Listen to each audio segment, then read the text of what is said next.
Bom, então, conforme eu tinha falado para vocês no começo da aula, os objetivos de aprendizagem são a ação das drogas no sistema nervoso central, que a gente já viu de forma superficial. Eu vou enviar para vocês um artigo como leitura complementar.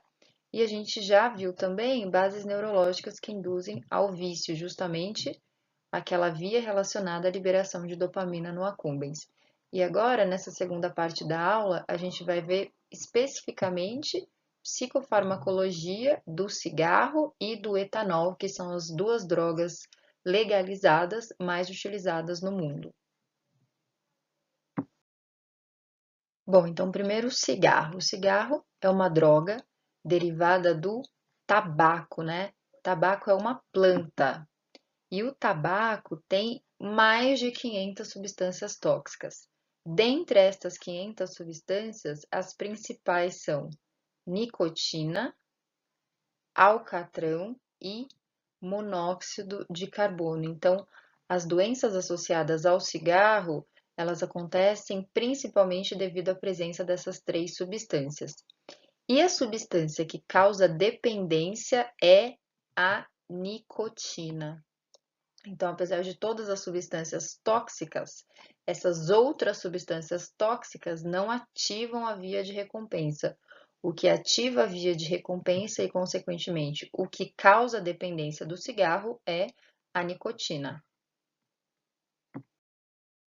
O tabaco é uma substância, é uma droga que tem ação estimulante. Conforme eu já falei para vocês, dependendo da quantidade, pode causar um certo relaxamento, mas é principalmente uma droga estimulante do sistema nervoso central, ou seja, aumenta a atividade cerebral e aumenta a vigília, reduz a percepção de cansaço.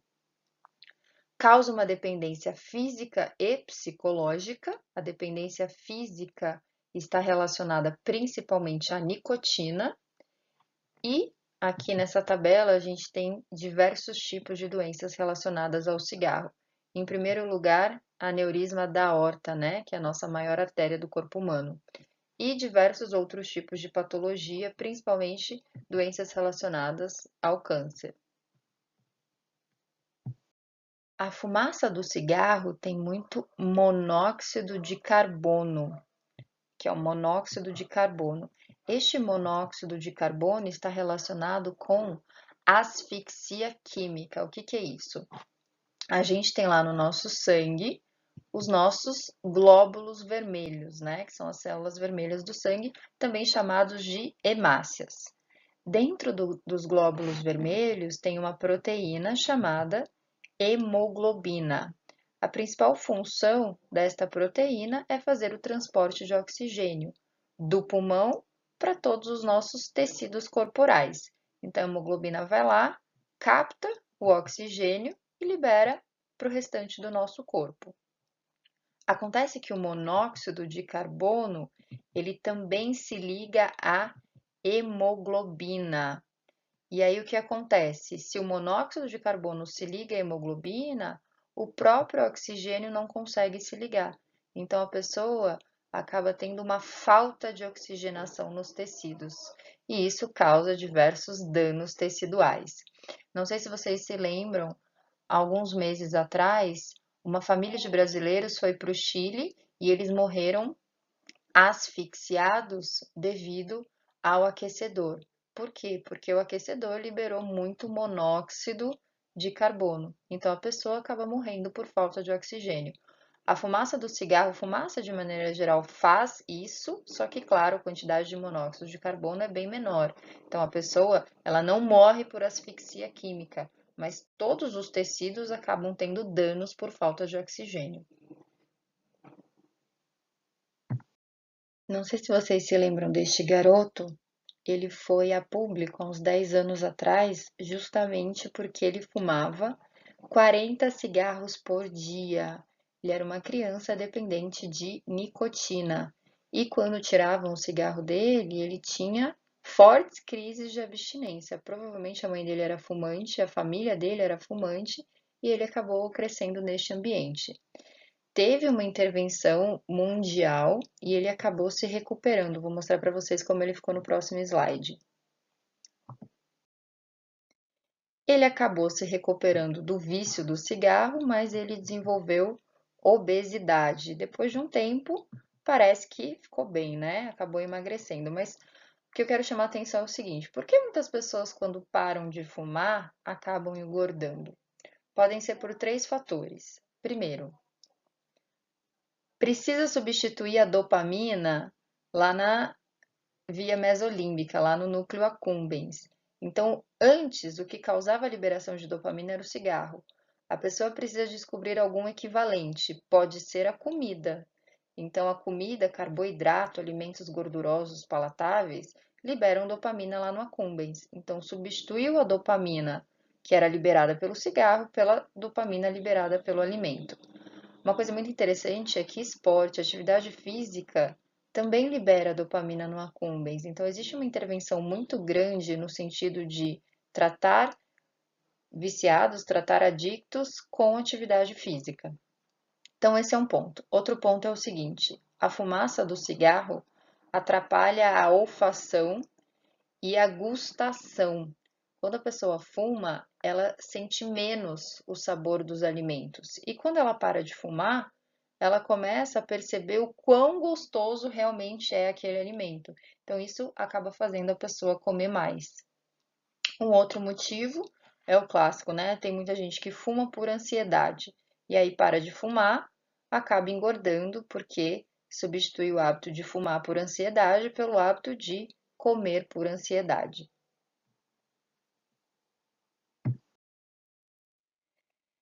Bom, aqui é um slide muito importante.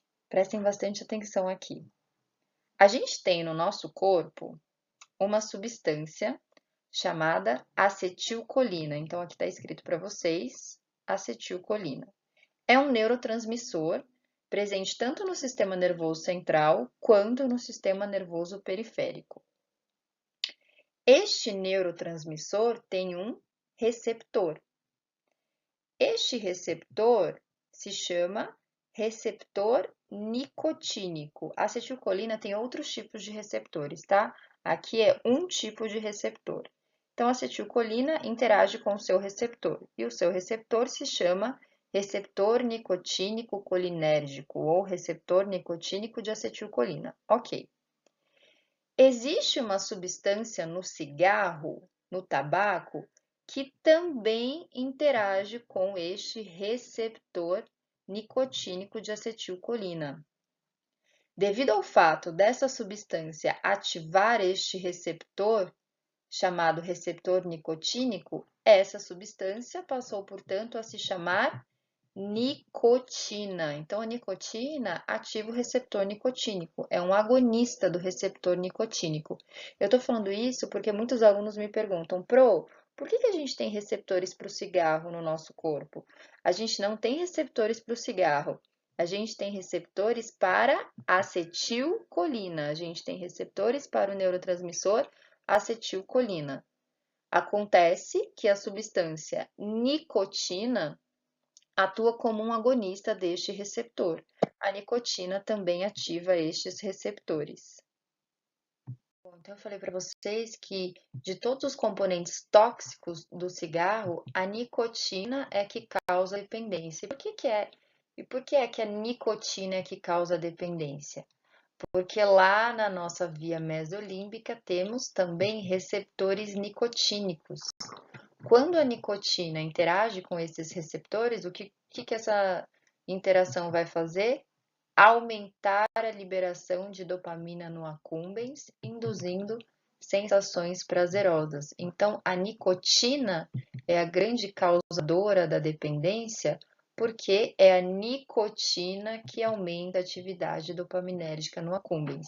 É a nicotina que causa a sensação prazerosa que o cigarro induz. A gente tem receptores nicotínicos também no nosso sistema nervoso periférico. Em uma das primeiras aulas, eu falei o seguinte para vocês: a gente tem neurônio no sistema nervoso central e no sistema nervoso periférico. Quais são os neurônios do sistema nervoso central? São os neurônios que fazem parte do encéfalo e da medula espinal. E os neurônios do sistema nervoso periférico são os neurônios que saem do sistema nervoso central e vão lá para a periferia. Então, a gente tem neurônios que inervam os nossos órgãos, nosso coração, nosso pulmão, nosso estômago. A gente tem neurônios que inervam toda a nossa periferia. E a gente tem receptores nicotínicos também no sistema nervoso periférico. Bom, então a nicotina, além de atuar no sistema nervoso central, induzindo a liberação de dopamina lá no accumbens e causando uma sensação prazerosa, além disso também altera no hipocampo, né, formando traços de memória, como todas as drogas. No caso da nicotina, também tem muitas atuações no sistema nervoso periférico, então influencia na atividade dos nossos órgãos de maneira geral. O cigarro, ele pode aumentar a frequência cardíaca, então ele dá taquicardia, aumenta a pressão arterial, aumenta a sudorese, aumenta a motilidade do trato gastrointestinal e também pode causar a chamada aterosclerose, o acúmulo de gordura nos nossos vasos sanguíneos devido a uma alteração no metabolismo de gordura, uma alteração no metabolismo do nosso tecido adiposo. Além disso, o cigarro também reduz o fluxo urinário, então também acaba causando uma certa retenção de líquidos.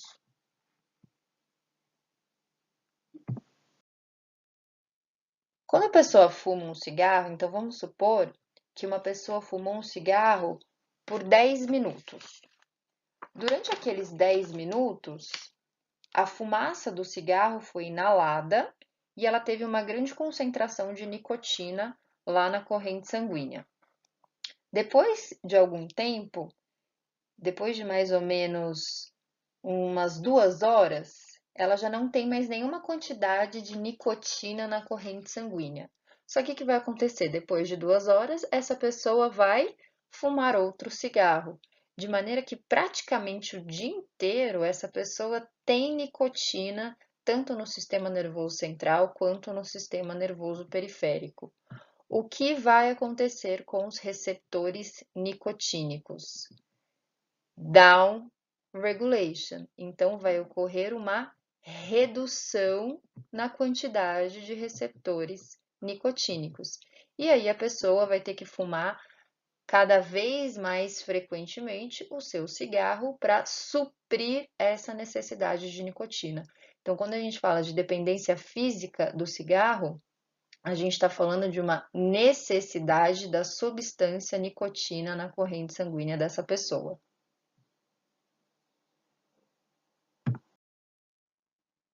Bom, então, se a abstinência física ocorre devido à necessidade de nicotina, a terapia, o tratamento para o cigarro vai ser basicamente reposição de nicotina. Então, a pessoa vai ter a nicotina sem as outras 500 substâncias tóxicas do cigarro.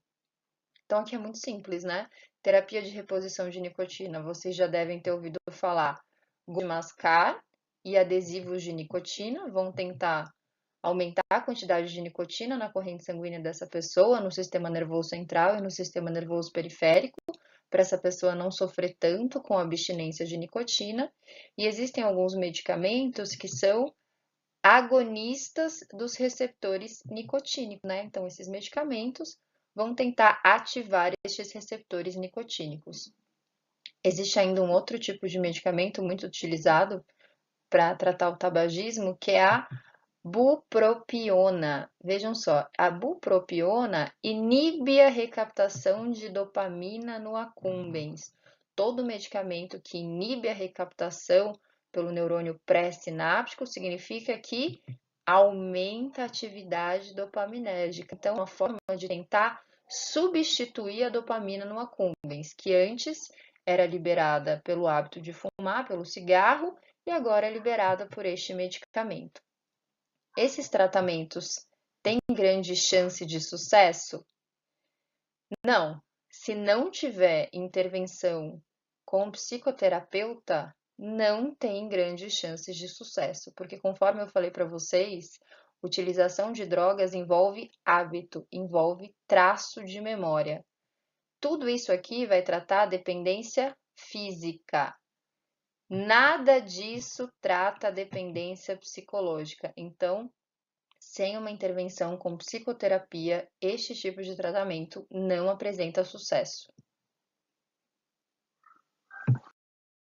Bom, em relação ao álcool, ao contrário da nicotina, que é estimulante, o álcool é depressor do sistema nervoso central, ou seja, reduz a atividade neuronal. Apesar de reduzir a atividade neuronal no sistema nervoso central, ainda assim aumenta a atividade dopaminérgica lá no núcleo accumbens. Então, apesar de ser uma droga depressora, aumenta a dopamina no accumbens, ou seja, induz uma sensação prazerosa de forma aguda. O álcool, alguns trabalhos mostram que é a droga mais consumida no mundo. A utilização de álcool excede a utilização de qualquer outro tipo de droga e tem uma possibilidade de dependência muito forte.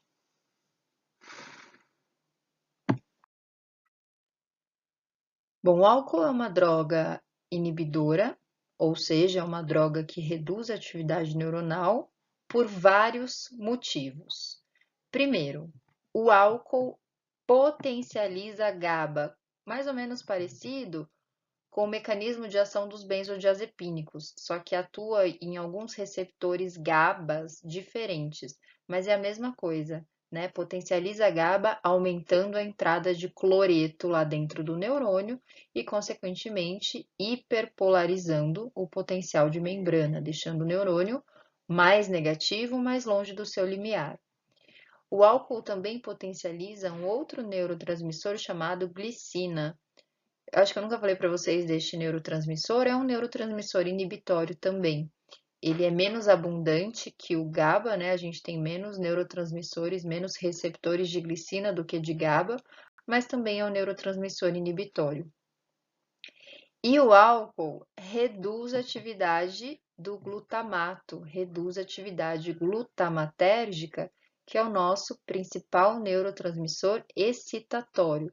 Então, vejam, o álcool potencializa a atividade inibitória dos nossos neurotransmissores inibitórios e reduz o nosso principal neurotransmissor excitatório, reduz a atividade de glutamato. Além disso, o álcool, ele reduz a liberação de alguns neurotransmissores. Esse mecanismo eu vou explicar no próximo slide.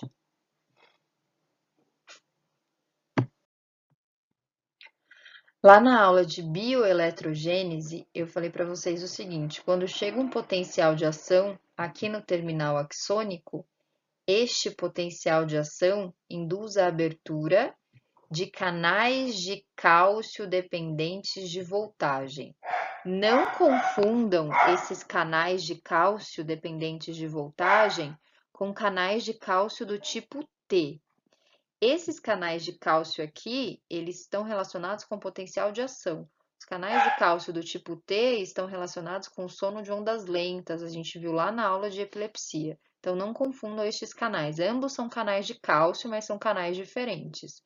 Então, os canais de cálcio dependentes de voltagem, quando eles se abrem, a partir de um potencial de ação, eles induzem a entrada de cálcio e o cálcio induz a liberação de neurotransmissores aqui na fenda sináptica.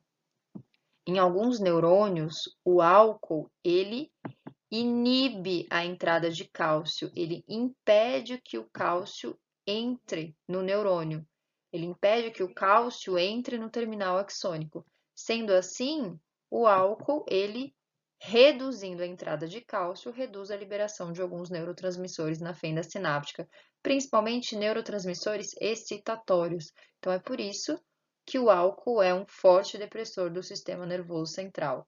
Ele potencializa a GABA, ele reduz a atividade glutamatérgica e ele reduz a entrada de cálcio no terminal axônico. Bom, então, de forma aguda, o álcool reduz a atividade neuronal por todos esses mecanismos que eu acabei de explicar e, portanto, é uma droga depressora. Quais são os efeitos comportamentais causados por essa depressão no sistema nervoso central? Então, basicamente, fala arrastada, falta de coordenação motora, Induz euforia, porque causa liberação de dopamina, então induz sensação prazerosa. Em excesso, prejudica a capacidade cognitiva. Em excesso, o álcool, ele pode induzir o coma, então a pessoa é incapaz de se levantar, de se movimentar, e quando misturado com algum outro tipo de droga depressora do sistema nervoso central, como, por exemplo, os benzodiazepínicos, ocorre uma depressão respiratória, ou seja, pode ocorrer, na verdade, né, uma depressão respiratória, ou seja, uma redução da capacidade respiratória da pessoa e a pessoa pode morrer. O coma alcoólico em si, o excesso de álcool, é muito difícil matar, né? Mas já falei diversas vezes para vocês, o álcool com interação com alguma outra droga depressora pode sim levar à morte. O álcool é uma droga que apresenta metabólitos ativos, ou seja, demora muito tempo para ser eliminado do nosso corpo.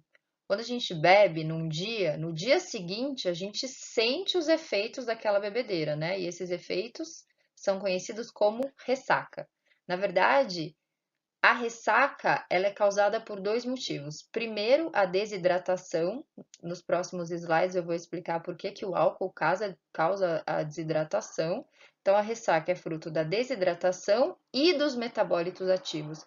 Não se sabe bem ao certo quantos são, nem quais são.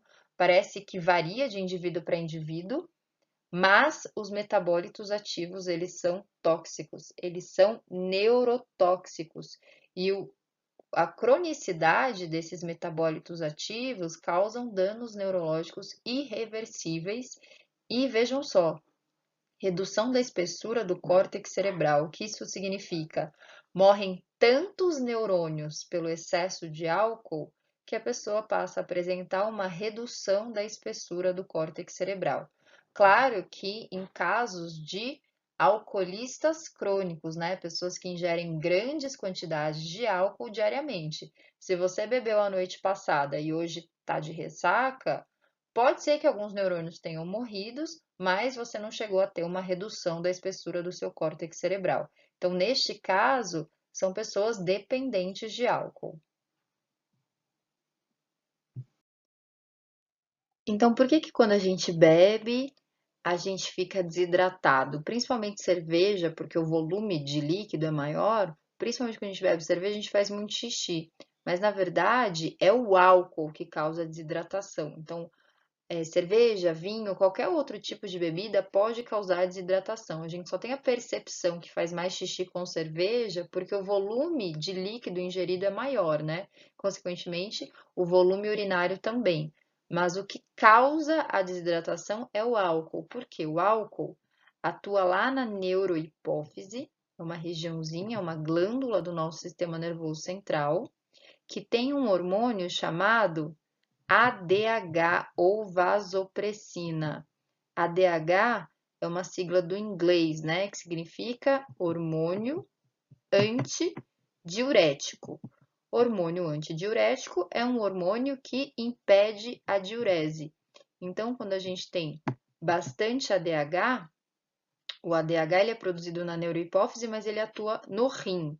Quando a gente tem bastante ADH no rim, a gente tem bastante reabsorção de água lá pelas nossas células renais e, consequentemente, menor volume de urina. O que que o álcool faz? O álcool, lá na neurohipófise, ele inibe a produção de ADH, inibe a produção deste hormônio que impede a diurese. Consequentemente, aumenta o volume urinário e aí a pessoa acaba ficando desidratada. Então, a desidratação é um dos sintomas da ressaca. O álcool, geralmente, ele é administrado por via oral.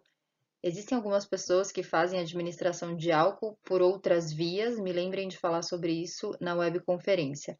Mas geralmente o álcool é administrado por via oral, então as pessoas tomam uma bebida alcoólica. E aí, como toda substância administrada por via oral, tem efeito de primeira passagem ou metabolismo de primeira passagem. Então, o álcool, ele chega aqui no fígado e ele é parcialmente degradado. E aí sim, ele vai para corrente sanguínea, ele vai para a circulação sistêmica. Então, assim que a gente ingere, é absorvido lá no trato gastrointestinal e vai para o fígado. Lá no fígado ocorre o metabolismo de primeira passagem, que acaba reduzindo um pouco a biodisponibilidade, né? Já vimos isso, reduz em mais ou menos 30% a biodisponibilidade, ou seja, a quantidade de substância que chega na corrente sanguínea, e aí, ok, vai para a circulação sistêmica. E o álcool, ele também volta para o fígado depois, antes de ser eliminado, para ser biotransformado. Isso significa que passa muito álcool pelo nosso fígado, né? E excesso de álcool, assim como excesso de medicamentos também, acaba sobrecarregando o nosso fígado.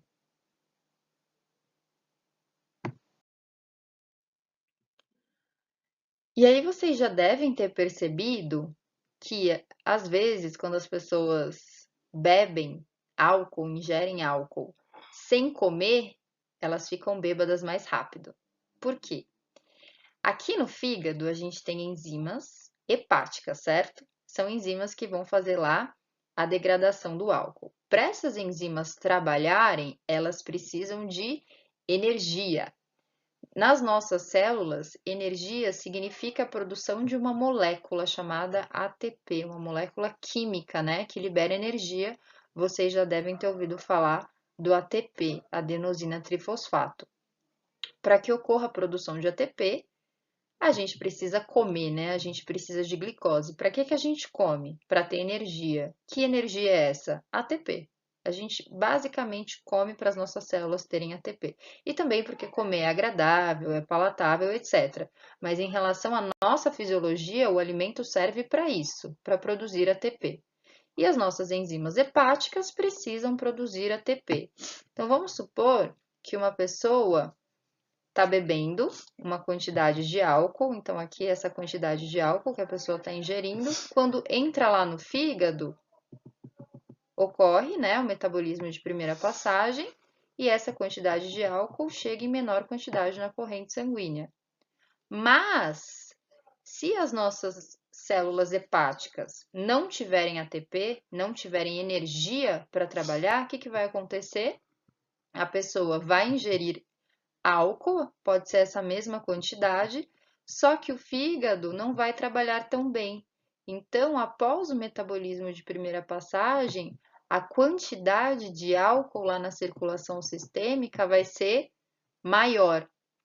Isso acontece com pessoas que não comeram adequadamente uma quantidade de glicose, e isso acontece com pessoas que também apresentam redução da função hepática. O álcool, cronicamente, acaba prejudicando as nossas células hepáticas. Então, alcoolistas crônicos, eles apresentam redução da função hepática. Então, quando eles bebem uma quantidade X de álcool, isso significa que essa quantidade X de álcool vai ser menos metabolizada pelo fígado. Então, alcoolistas crônicos, devido a danos hepáticos, também apresentam redução do metabolismo de primeira passagem. É por isso que chega um ponto que eles bebem uma pequena quantidade de álcool e já ficam bêbados, né? Porque esse álcool foi menos degradado. Uma outra coisa que eu acho importante explicar para vocês é o seguinte: o álcool, ele potencializa os efeitos dos medicamentos de ação central. O que isso significa? Quando a gente toma álcool, então aqui, ó, em preto vai ser a entrada de álcool no fígado, em azul vai ser a entrada de um medicamento no fígado. Então, quando a gente toma álcool, o fígado utiliza suas enzimas para degradarem o álcool. Então, o fígado vai fazer metabolismo de primeira passagem e vai sair do fígado uma quantidade menor de álcool, né? Porque foi parcialmente degradado. Acontece a mesma coisa com os nossos medicamentos. Então, quando a gente toma um medicamento, quando esse medicamento entra no fígado, ele é parcialmente degradado pelo metabolismo de primeira passagem. Então, também sempre sai lá do fígado uma quantidade menor. Porém, se a gente mistura álcool e medicamento, o que acontece? O nosso fígado, ele tem preferência pela metabolização do álcool. As nossas enzimas hepáticas estarão ocupadas degradando o álcool. Nesse tipo de interação, o medicamento ele vai entrar no fígado e ele vai ter uma redução do seu metabolismo de primeira passagem, ou seja, lá na nossa corrente sanguínea vai ter uma quantidade maior daquele medicamento se a gente misturar os dois. O que isso significa? Depende do medicamento. Se for um medicamento do tipo benzodiazepínico, já vimos que tanto álcool quanto benzodiazepínico são depressores do sistema nervoso central. Além da interação de dois depressores do sistema nervoso central, teremos a ação potencializada dos BZDs. É por isso que pode induzir a morte da pessoa. A gente vai ver na aula de transtorno bipolar que excesso de lítio também mata, que é o medicamento usado para tratar transtorno bipolar. Se a pessoa interage álcool com lítio, pode ser que ocorra um excesso desse medicamento na corrente sanguínea. Também pode induzir a morte. Um antidepressivo que aumenta a serotonina, geralmente excesso de serotonina não mata. Então, a pessoa está tomando um antidepressivo, vai aumentar a serotonina. Tomou com álcool, vai aumentar ainda mais. Não vai causar morte, mas vai causar um comportamento estranho, né? Um comportamento mais ou menos parecido com a mania. Às vezes pode envolver até uma certa agressividade. Então, nenhum fármaco de ação central pode ser misturado com álcool. Primeiro, porque sobrecarrega fígado, né? Então, seu fígado vai ter que metabolizar muita coisa. Segundo, porque potencializa a ação daquele medicamento. Se for um medicamento depressor do sistema nervoso central, pode induzir a morte. E terceiro, gente, porque vai também causar uma sobrecarga renal. Os medicamentos, os metabólitos são eliminados através da urina e a gente acabou de ver que o álcool, ele também aumenta o fluxo urinário, né? Pode acontecer também uma sobrecarga renal. Então, de maneira geral, deve-se evitar medicamentos de ação central com álcool. O álcool, como todas as drogas, além da dependência, também causa a tolerância. Como que ocorre a tolerância ao álcool? Bom, eu falei para vocês que o álcool reduz a atividade neuronal porque potencializa GABA. Nas nossas primeiras aulas, vimos que o nosso corpo gosta de equilíbrio. Se a pessoa está consumindo excessivamente uma droga depressora do sistema nervoso central, uma droga que está aumentando a atividade dopaminérgica, o que vai acontecer? Uma redução da responsividade ao GABA, ou seja, uma redução da quantidade de receptores GABAérgicos ou downregulation de GABA. GABA estava sendo muito potencializado, a pessoa estava constantemente sob efeito de álcool e sob potencialização de GABA. Então, como uma forma de ajuste, uma forma de equilíbrio fisiológico, ocorreu uma redução à responsividade ao GABA. E, ao mesmo tempo, aumento da quantidade de receptores glutamatérgicos. Por quê? Estava acontecendo uma redução da atividade excitatória. Uma redução da atividade excitatória induz, como um mecanismo de equilíbrio, um aumento da quantidade de receptores de glutamato, ou seja, uma upregulation. Então vejam que ocorre toda uma modificação no sistema nervoso central da pessoa em prol de aumentar a atividade neuronal. E aí aquela pessoa vai precisar de quantidades cada vez maiores de álcool para tentar ter aquele mesmo efeito de relaxamento, né? Aquele mesmo efeito de redução da atividade neuronal. Isso significa que cronicamente esses mecanismos de tolerância, eles vão induzir aumento da atividade neuronal. E o aumento da atividade neuronal vai induzir nessas pessoas tremores e crises convulsivas quando elas estiverem sem o álcool. Então, o principal sintoma de abstinência física, são tremores e crises convulsivas. Uma pessoa alcoolista que bebe muito, há uns 10 anos, por exemplo, ela não consegue ficar mais de 8 horas sem consumir o álcool, porque ela tem tremores e crises convulsivas, justamente devido a esses ajustes no sistema nervoso central que aumentaram a atividade neuronal dessa pessoa.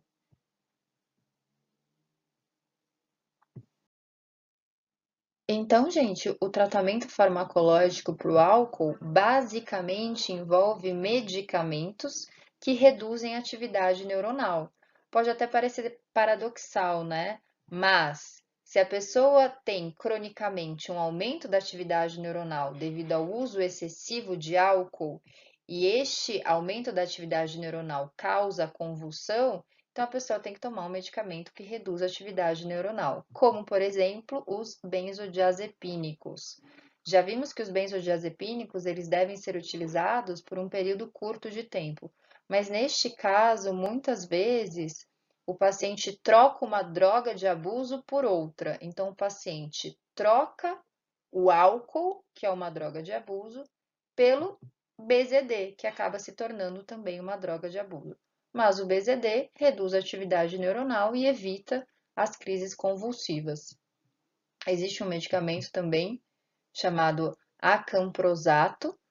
Tem várias ações esse medicamento, mas é basicamente um antagonista de glutamato. Aqui, NMDA é só o nome do receptor de glutamato, tá? Então, se é um antagonista de glutamato, reduz a atividade glutamatérgica e, consequentemente, pode reduzir as crises convulsivas. Mas esse medicamento tem algumas ressalvas, porque o glutamato é importante para a conectividade sináptica e neuroplasticidade. Então, tem esses efeitos colaterais. Envolve também, o tratamento pode envolver os antiepiléticos, né? Bloqueadores dos canais de sódio, por exemplo, ou os potencializadores de GABA, que também vão reduzir a atividade neuronal. Isso aqui é controverso, mas alguns médicos, eles indicam pequenas doses de álcool. Às vezes funciona para alguns pacientes, às vezes não. Por que pequenas doses de álcool? Porque assim como esses medicamentos, o álcool também é depressor do sistema nervoso central. O problema é, será que a pessoa consegue tomar uma pequena dose de álcool sem ter a recaída e tomar uma dose maior? Então, existe esse tipo de intervenção, né? O tratamento ser com pequenas doses de álcool, mas é controverso. O que justifica é justamente isso, né? Álcool também é depressor do sistema nervoso central e pequenas doses de álcool, na verdade, são menos prejudiciais do que os benzodiazepínicos por muito tempo. Então, aí depende da linha do psiquiatra.